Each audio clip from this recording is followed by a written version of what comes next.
Diehards, ever since I started this podcast, you know the deal. People are asking me left and right for advice. Who's going to win the game? What player's going to ball out in fantasy? Let me tell you, where you're betting at is just as important as who you're betting on. You should know that already. I always talk about MyBookie.ag because they're legit. They've been in the business for years, rock solid rep. It's coming directly from the horse's mouth right here. Fastest payouts in the business, 2 business days. So if you know who's going to win or if you trust my advice, head over to MyBookie.ag. They come right back here to the AWOL Sports Podcast. Happy Friday, diehards. We made it through another work week. Thanks for tuning in to the Week 4 recap, Week 5 preview. Shall we? Green Bay manhandled the Bears 35-14, or at least that was the illusion last Thursday night. That may be what you see, and I can't blame you for that. I see 2 huge miscues by Chicago that practically gifted Aaron Rodgers and his offense some points. It happened. Can't take that away from the pack, but I am reading between the lines, digging beneath the surface here. Green Bay is a playoff caliber team that should win their division, but they aren't playing their best football. Granted, they didn't have their bookend tackles last week. They got blown out by Atlanta and needed a comeback effort to beat the Bengals. The Bears tallied more first downs despite those 2 turnovers. The defense was put in a bad spot repeatedly. Take those 2 plays away, but still include the 2 Mike Glennon interceptions, we're looking at a different fourth quarter. Then it's a 14-7 score going into the final frame where both teams scored 7 points. That's 21-14. I see a tough Bears team that did what they had to do at quarterback. After starting 1-3, the Mitch Trubisky era will officially begin, and I agree with the timing. Something is going on with the Saints defense. 1 week they're picking Cam Newton off 3 times and handling the Panthers. Then they go and shut out the Dolphins across the pond. Coming out of a 20-0 performance, we're seeing another rookie running back making some game-changing impact. Alvin Kamara is making it pretty hard to rotate him off the field. Their top target, Michael Thomas, looked like Demaryius Thomas on a screen pass that he took for a first down. I don't have much to say about the Dolphins aside from I liked Ryan Tannehill a lot. I don't like this team being led by Jay Cutler. I would have gone with Colin Kaepernick, but we all know what's going on there. I just don't want a guy, especially at quarterback, that already retired and lined up his next job. We already know who he is. Now you're asking an entire team to follow his lead? There are some bad teams out there, but I'll take heart over this 10-man-led ball club, honestly. And that's coming from an Adam Gase fan, a Jay Ajayi fan, and a Jarvis Landry fan. I have them ranked last in my quarterly rankings, believe it or not. The Jaguars are playing as expected since dropping a game to the Jets 23-20. They have their positive moments on offense, but that side of the ball is still a work in progress. It was great to see them explode in London, but I can't recall the last time they scored so many points, so you knew that wasn't going to be maintained. They used to go through 3 games to score 40 points. So, I love the defense, though, which will continue to get better and better. They have some really good players, a nice blend of youth and vets. Meanwhile, the Jets are playing simply with heart. They're probably the least talented team in the league, to be honest. The defense definitely has some building blocks, and that's how they pulled off back-to-back wins. I still think they'll wind up with a top 3 pick in the draft, as they need to focus on offense for a few off seasons. Deshaun Watson erupted, leading the Texans to a dominating 57-14 victory over the rival Titans. How about that? Over a Titans team that many believe are playoff bound. Yeah, Marcus Mariota didn't get to finish, but that's not the reason they got blown out. It was happening while he was on the field. I don't see what everyone sees in the Titans. They can run the ball, but you can't sell me on anything else about them being above average. That includes Mariota. For where I see him listed in QB rankings and where this team is listed in power rankings, they're the most overrated. They couldn't hang with the Raiders, who made the playoffs a year ago, and they got punched in the mouth by a division foe. Houston should be ecstatic at Watson's performance, actually dating back to the previous week as well. This guy won't be replicating that type of 5-touchdown performance too often. It's too difficult. Not even the greats can do that. But he is already the best signal caller that Bill O'Brien has gotten to coach in Houston. Will Fuller's return was huge. He didn't shake loose for a big play, just, 2 touchdown receptions. You keep counting this team out, I'll keep shedding a light on their division titles and elite defense. I picked them to win their 3rd consecutive AFC South crown, and they're going to. I guess you can say the Steelers made a statement against the Ravens, downing them 26-9. There's still something off about this playoff caliber team, though. It's not the same feeling that they give us every year. When you really think about it, they would lose games to some rebuilding teams such as the Jets, Raiders, and Eagles in recent seasons. That's part of who they are, and they go through these lulls.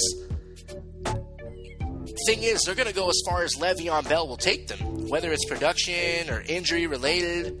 Antonio Brown's a stud. He's going to get his numbers against any opponent with Big Ben throwing the ball. The defense, they play better with rookie TJ Watt coming off the edge as he missed week 3. So, it's going to be on Bell and that defense. So, I guess there's nothing different so far, but it is still concerning that they continue to go through these funks and still pull off a victory, though. Because why? Because the Ravens are kind of floating around offensively, not even getting by. They're so anemic and arguably the worst offense in football. They lost Pro Bowl guard Marshall Yanda. You would think the speedy receivers can get behind the secondary for some bombs from Joe Flacco's big arm. Instead, it's their stout defense that gets caught in no man's land without much scoring support. They aren't going anywhere this season. Sticking in the AFC North, the Bengals got their first win 31-7 over the rival Browns, just what the doc ordered, a game against Cleveland. Sure, Cincinnati had Green Bay on the ropes before looking like they did in the first 3 weeks, and they lost. Bill Lazor might be their answer at offensive coordinator, but we're at the point to where they need to figure out who their answer is at head coach. They're talented, undisciplined, and underachieving. The Browns' rebuild is trending in the right direction. You may not see it now, but that O-line and defense will be coming together. I don't know if it will show in the second half of the season, but I think they have a promising future with DeShone Kizer getting the necessary snaps and hard-earned lessons. It is what it is at the helm for Cleveland. 14-7, the Lions got the better of the rival Vikings. I can't say they've been impressive, however. They stormed back against a Cardinals team that lost Pro Bowl running back David Johnson. They took care of the lifeless Giants where Odell Beckham was on one leg. They found another way to suffer heartbreaking defeat against the Falcons. Yeah, they're the defending NFC champs, but I can't tell you that the Falcons have played more than one good game so far either. The same can be said for Detroit. Beating Minnesota without Sam Bradford, Dalvin Cook got injured. The Lions are benefiting from some luck in all 3 wins. Minnie's defense has been doing whatever it can. You can only hold up for so long with a backup quarterback. It's not going to be easy without their running back in Cook, but I guess they still have hope as Bradford and Latavius Murray are expected to play within the next few weeks. This is a tough team that could withstand a major blow if they can steal one of the next couple of games with some backups. The Rams outscored the Cowboys 35-30. Jared Goff, Todd Gurley, and Sammy Watkins are all happy to be playing for offensive-minded coaches for the first time in their careers. The defense has been good for years. They're still adapting from a 4-3 to Wade Phillips' 3-4 defense. But even if they're a year away, in your mind, they're already making noise this season, and they're going to be a tough out. We all know that Dallas isn't built to play from behind. They're not a passing team, and the defense is vulnerable up front and in the back. The linebackers are good. DeMarcus Lawrence has had a blazing hot month to start the year, but defenses are catching on to their short game offensively. They call running plays, their quarterback uses his legs, the receivers aren't that fast, and they don't gain much separation. Dak Prescott is good as a decision maker, making heady decisions, with his legs, with his arms. But this team relies on Zeke and the O-line to control the clock to keep their own defense off the field. How about the Bills winning 23-17 in Atlanta? I told you the Falcons haven't played well, as their 3-1 record indicates. Julio Jones got hurt. I don't think Mohamed Sanu's injury was much of an impact. I see Matt Ryan, a QB coming off a career year. I see that he had to work without last year's offensive coordinator and his best receiver for a portion of the game. He hasn't been a guy to elevate his supporting cast. He's been a guy to smartly take advantage of the play action, kind of like Russell Wilson and Dak Prescott in recent seasons. The defense doesn't jump out at me. Although they're fast, they are absolutely hurting without Vic Beasley. Good thing he'll return in the next couple of weeks. Buffalo took care of the rival Jets, upset the Broncos, lost a slugfest against Carolina, and just won in the ATL. Not a bad start.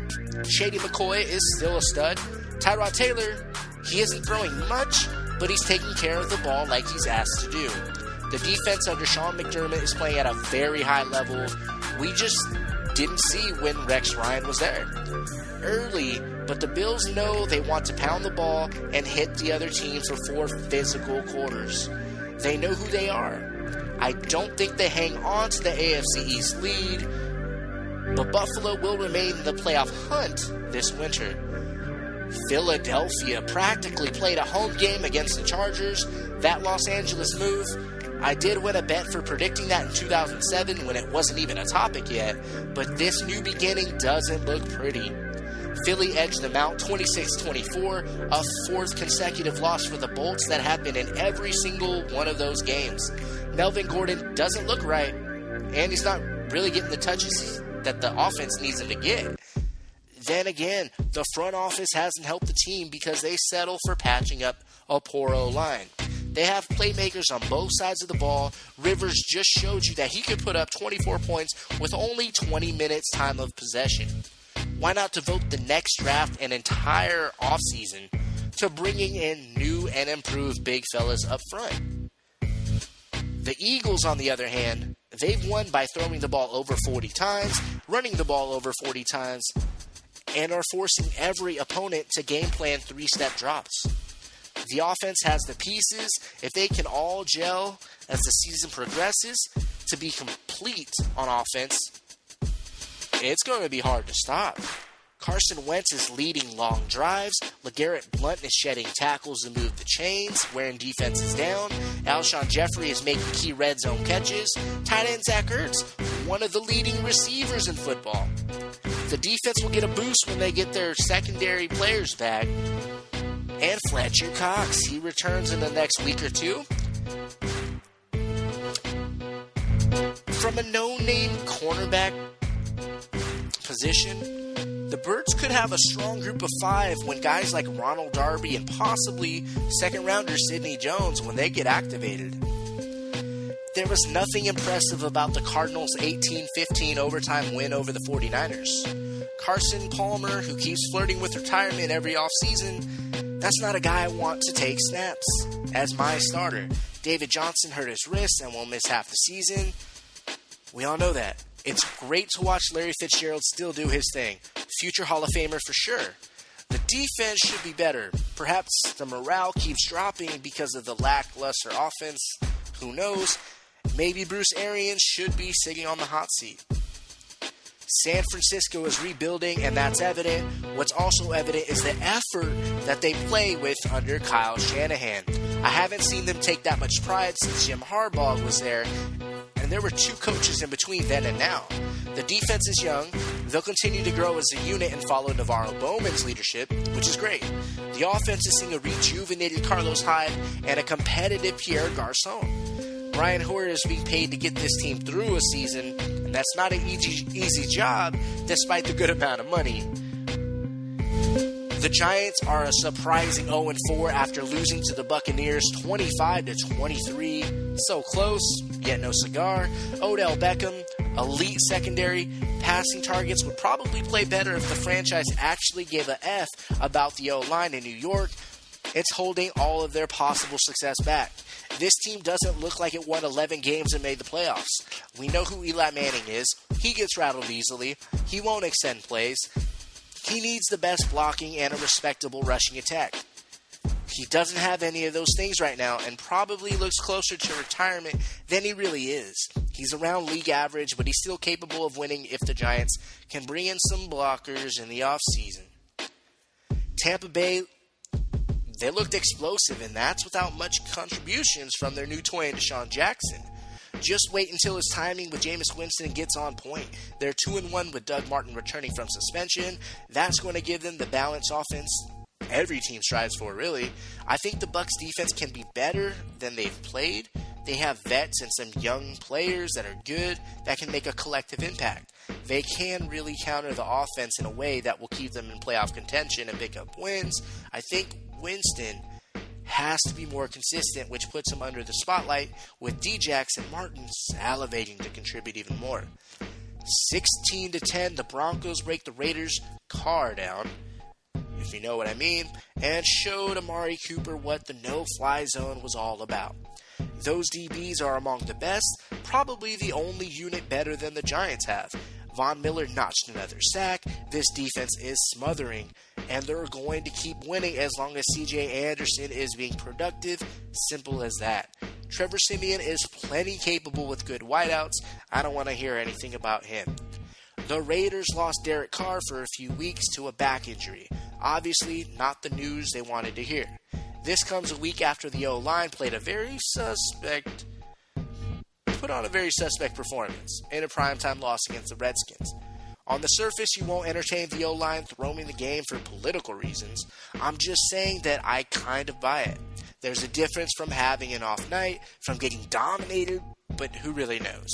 Can you believe the rumors that will swirl about betting and throwing games once they play in Las Vegas? As for some positivity there, Khalil Mack got to the quarterback twice last week, bringing his sack total to 4 in the first month of play. Ravens, Chargers, and Chiefs are on deck to play against E.J. Manuel. Those games are winnable. Expect more from Marshawn Lynch, and maybe a blessing in disguise for the Silver and Black to get him more touches and the offense more balanced when Carr comes back. I got excited for Jacoby Brissett and the Colts, up 15-10 at the half. In Seattle, of all stadiums, they saw that evaporate quickly and lost 46-18, but I like the fight. They came with it in the early going. The Colts are showing a lot of heart. I think Indy might have a trade chip in Brissett once Luck makes his season debut, or I'd wait for the offseason because I think some team will offer up a draft pick or two for Brissett. They're not the most competitive team, but understand what a franchise QB and franchise leader does to everybody else. We've seen Peyton Manning and Drew Brees rally the troops for Super Bowls. Something Luck did, well, not quite the Super Bowl, but en route to an AFC title game. Just a few years ago. Luck is still good. He's just been hurt. It happens. Seattle did, in the second half, what they should have done since the opening kickoff. Outscoring the Colts 36-3 in the second half, the Hawks get 2 passing TDs from Russell Wilson. The defense forces a fumble that they return to the house, and that was all she wrote. At 2-2, they look mediocre. Their second half performance looked like the previously dominant Seahawks team, but again, it was against the Colts and a backup quarterback. The offense is a liability on this team. They scored 3 field goals in the loss to Green Bay, 4 field goals in a win against San Fran, got outscored by Tennessee. They have to feel good after scoring 39 of the 46 points. Kansas City remains the only undefeated team after the first month at 4-0. They trailed 10-zip against the Redskins after the first quarter. They proceeded to win the final 3 quarters, finishing the game with a fumble return touchdown due to a desperation hook and ladder. That final score actually ruined things for a lot of bettors on the point total. The Chiefs have gotten over 100 yards of offense from rookie Kareem Hunt in every game up to this point. Travis Kelce and Tyreek Hill are consistently making plays. Alex Smith has, in a way, been forced to add some downfield throws to his game, and it's taken this offense to another level. Heck, it's tough to defend against a shovel pass. That defense has been leading this team for years. This is surely their best offense, and this is currently the best team without question. The Redskins lost several defenders in the loss. This team came out, punched the undefeated team in the mouth on their turf, turned into a back-and-forth affair. It was exciting. The Skins beat the Rams and the Raiders. Those are impressive wins. Losing in KC and to the rival Eagles, as we're finding out, there's no shame in that. But it does give us a clear picture of where they rank. I'd say, depending on personal preference, anywhere between 8 through 13. Kirk Cousins is a fighter. The offense around him is pretty raw. I think they're playing the way they're supposed to, though, right now. The secondary mans you up and tries to pressure the pocket collectively. It's a tough matchup for opponents, and this is why they stay in games. They know who they are. They muck things up, and you just got to deal with it. You know, it's just one of those days. It's like a Wednesday at work. All right, week 5 already. Look at week 5. Thursday Night Football, Patriots at Buccaneers. The Patriots, vulnerable on defense. Buccaneers get Doug Martin back. You would expect a shootout. Well, I know I didn't get this out in time. I did have the Patriots winning the game.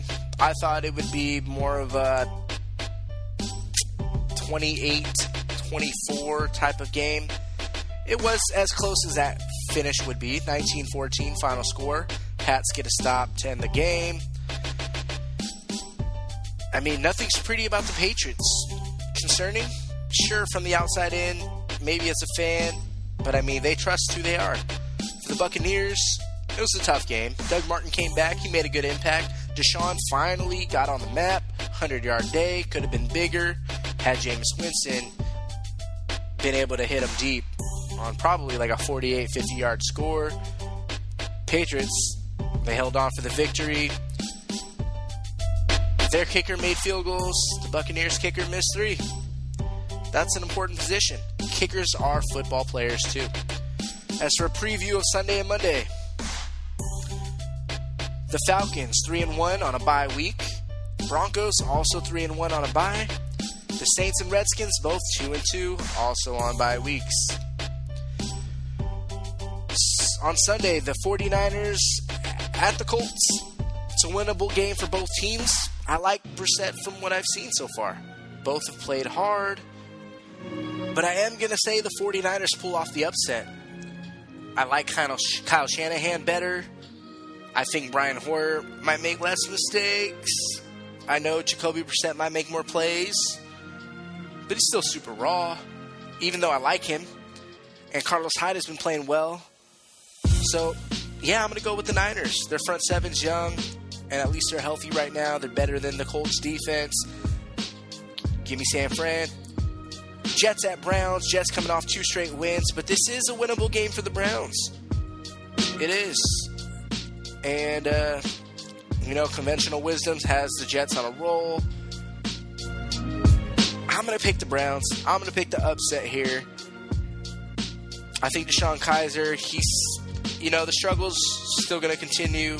I'm not impressed with anything on their offense, but their O-line is good, going up against a good D-line. And the Browns' defense, I think it's respectable.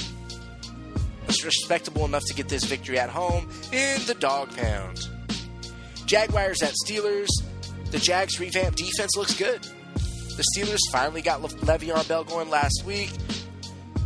And their defense is going against Blake Bortles. And that's the definite edge in this whole game here. But they must contain Leonard Fournette. Yeah. Game is in Pittsburgh. You got the Killer Bees. They put a number on the Ravens last week. But you know who put a number on the Ravens even worse the week before? The Jaguars. I'm going to pick another upset. I'm going with Jacksonville, even though they're on the road, even though it's not a great thing to rely on Blake Bortles. I'm just relying on Fournette and that defense. I don't like how the Steelers are playing right now. Should they win? Of course. We all know that. But I'm going to take my shot here. Jacksonville. Chargers at Giants, the 0-4 Bowl. Two teams that had media putting them in the postseason. Chargers have played better football, I think. Both have made a ton of mistakes. Nowhere feels like home for the Chargers, but it'll be easier to accept when they're on the road like they are this week. The Giants just seem like a ticking time bomb, reeking of more desperation. I like the Chargers corner and Casey Hayward a lot. They got Joey Bosa, Melvin Ingram collapsing the pocket, plus Melvin Gordon. He better get more touches. I think he will. They're going to need a monster performance, and I'm talking about New York here, from Odell Beckham. Is he capable of that? Of course. But I got the Chargers picking up their first win, leaving the Giants winless. Bills at Bengals. The Bills look better. The Bengals have shown signs of life in recent weeks. Winnable game for both teams. I don't know what it is, but you know what? I like the environment that new coach in Buffalo, Sean McDermott, has created and has brought this team together. I don't know if the Bengals are together. I know they're at home this week, but I'm going to go with the Bills. Shady McCoy, moving them chains. That defense playing at a high level.